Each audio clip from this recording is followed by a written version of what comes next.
Le barrage était devenu une sorte de bombe à retardement. C'est exactement ce que les habitants de la vallée ont ressenti quand on a confirmé l'existence d'une fissure interne dans l'ouvrage de 1932, à Grimsel.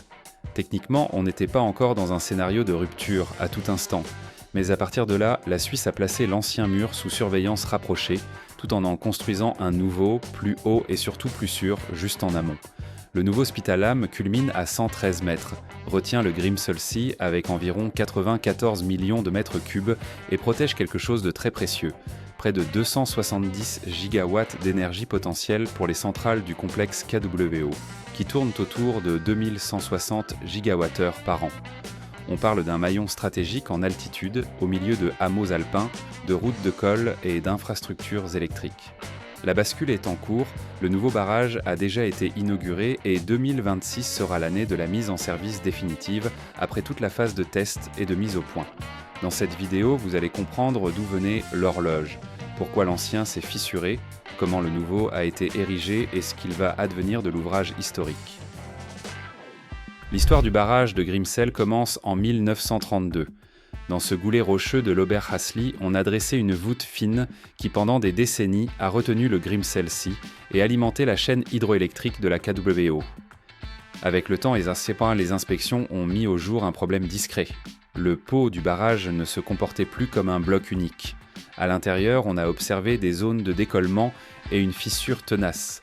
Rien de spectaculaire pour un non-spécialiste, mais assez pour rogner la marge de sécurité dont une voûte a besoin pour travailler proprement. En ingénierie, ça ne déclenche pas l'alarme du « ça va casser », mais celle du « il faut le remplacer à temps ».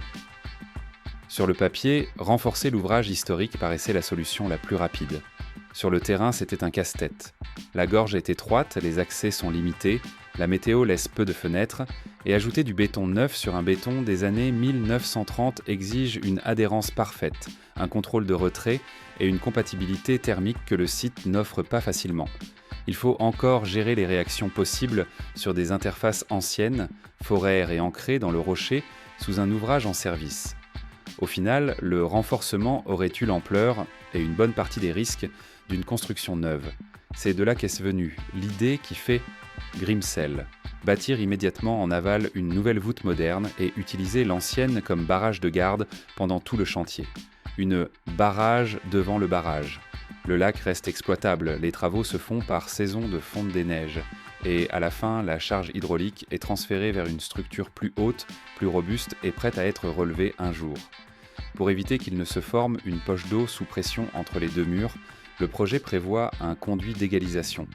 Une sorte de souffle hydraulique qui maintient le niveau entre les parois au même rythme que le lac et empêche tout effort parasite sur la doyenne.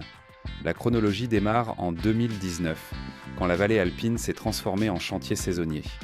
À 1900 mètres d'altitude, la règle était claire. Travailler dur de mai à octobre, puis mettre tout en sommeil, pendant l'hiver. On ouvre les fondations dans le massif, on met en place des coffrages grimpants, on coule les premiers blocs de voûte sous contrôle thermique strict. Les grues sont montées par étapes, ancrées sur des boulets, sur des appuis prévus pour le vent et le givre, et restent debout pendant la neige en attendant le dégel suivant. De 2020 à 2023, le cycle se répète au rythme des Alpes. Béton, cure, mesure, pose, puis à nouveau béton, à nouveau cure, nouvelle lecture. À chaque saison, la voûte prend de la hauteur, les joints reçoivent leurs clavettes, les galeries internes avancent avec piézomètre et fil à plomb, et le rideau d'injection resserre le contact avec le rocher. L'objectif reste le même, livrer un ouvrage qui travaille vraiment en voûte, en transférant la poussée vers les rives avec quelques millimètres de jeu, mais une réponse parfaitement prévisible. En 2024 vient la saison de fermeture.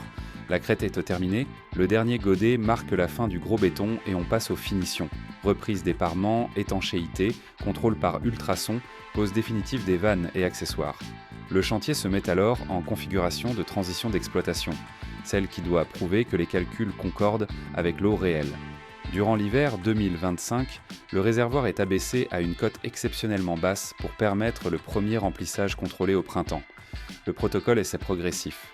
On monte le niveau, on stabilise, on mesure, puis on recommence. Le Zwischensee, ce miroir d'eau entre les deux barrages, se forme et l'on confirme l'égalisation. Le niveau intermédiaire suit bien celui du lac principal grâce au passage aménagé dans l'ancien.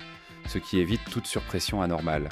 Chaque étape demande un avis technique et le feu vert du régulateur fédéral, avec des équipes de géodésie et d'instrumentation qui comparent des déplacements, débits et contraintes à chaque palier.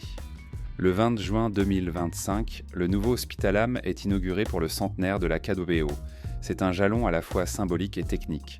L'ouvrage est achevé, mais entre en phase de mise en service prolongée. Au second semestre viennent le premier abattement, le deuxième remplissage, le démontage des grues et le retrait des installations temporaires.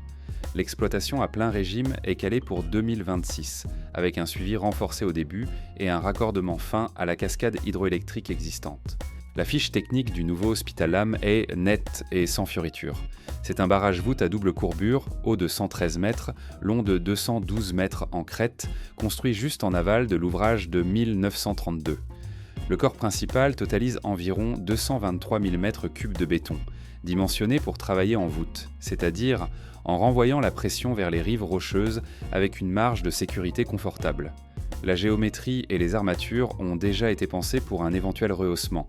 Il existe des réserves en crête et au départ de la voûte pour accepter une cote plus élevée si le volet politico-environnemental avance. Côté hydraulique, le Grimselsay tourne aujourd'hui autour de 94 millions de mètres cubes de volume utile, soit près de 270 gigawattheures d'énergie potentielle pour la chaîne de centrales. Si l'on ajoute 23 mètres de hauteur, on passe à l'ordre de 170 millions de mètres cubes et à quelque chose comme 510 gigawattheures de batteries alpines, ce qui donne beaucoup plus de souplesse saisonnière au système. Construire ça en altitude, c'est de la chorégraphie. La voûte a été montée par blocs successifs, avec coffrage grimpant, de bas en haut, dans des fenêtres de travail saisonnières.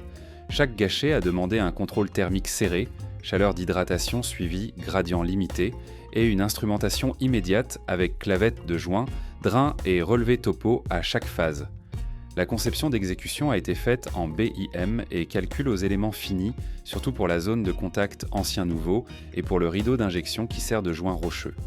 Pendant que la structure montait, le chantier tournait en 24 heures sur 7 jours pendant les mois sans neige. Les grandes grues, dimensionnées pour vent, givre et hivernage, sont restées en place environ 4 ans et demi. L'hiver, on les protégeait en attendant le redémarrage. Un point clé à tout sécuriser. L'ancien barrage a servi de barrage tampon pendant toute l'opération. Le choix de ne pas démolir l'ancien barrage a été assumé dès le départ. La vallée est un étranglement rocheux, très étroit, sans plateforme pour de la déconstruction lourde, et à 1900 mètres d'altitude, chaque opération devient coûteuse et risquée. Faire sauter ou découper l'ouvrage de 1932 aurait signifié travailler au ras de la fondation du nouveau, avec vibration, instabilité et le risque de libérer d'un coup de l'eau et des sédiments. Du point de vue structurel, la solution la plus sûre est la plus sobre. La nouvelle Spitalam, voûte à double courbure, prend toute la charge. L'ancienne reste en place, noyée et déchargée, et ne devient plus qu'un volume inerte. Le critère environnemental a pesé aussi.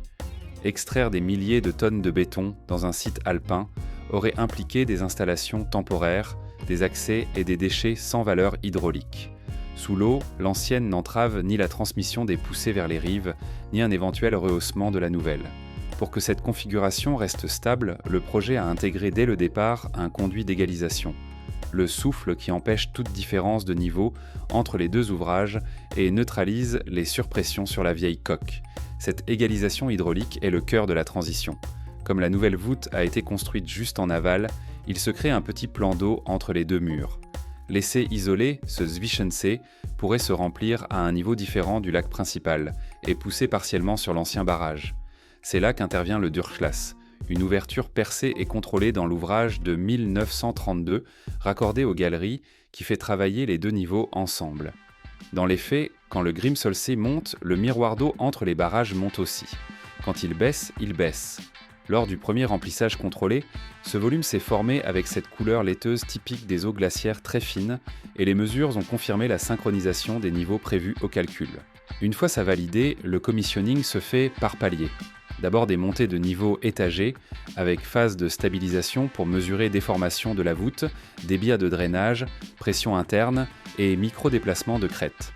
Ensuite un abaissement pour observer le comportement en vidange et la remise en température.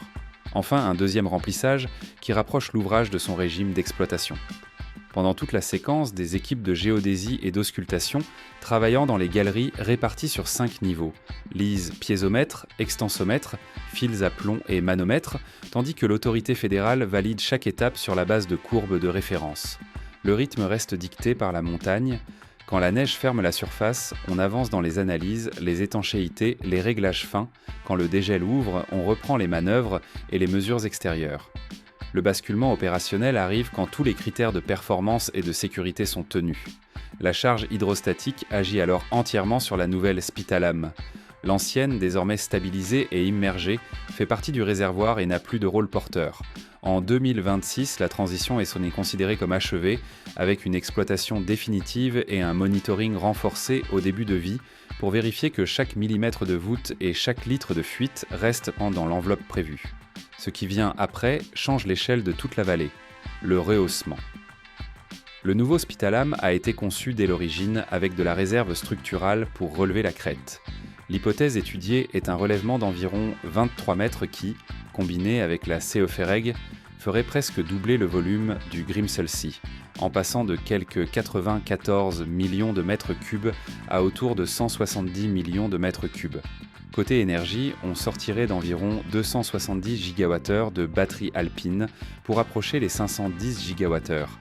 Dit autrement, plus d'eau stockée en altitude pour la convertir en électricité au moment où le réseau en a le plus besoin, en plein hiver, dans les pointes du matin et de la fin de journée, ou quand l'éolien et le solaire livrent moins que prévu.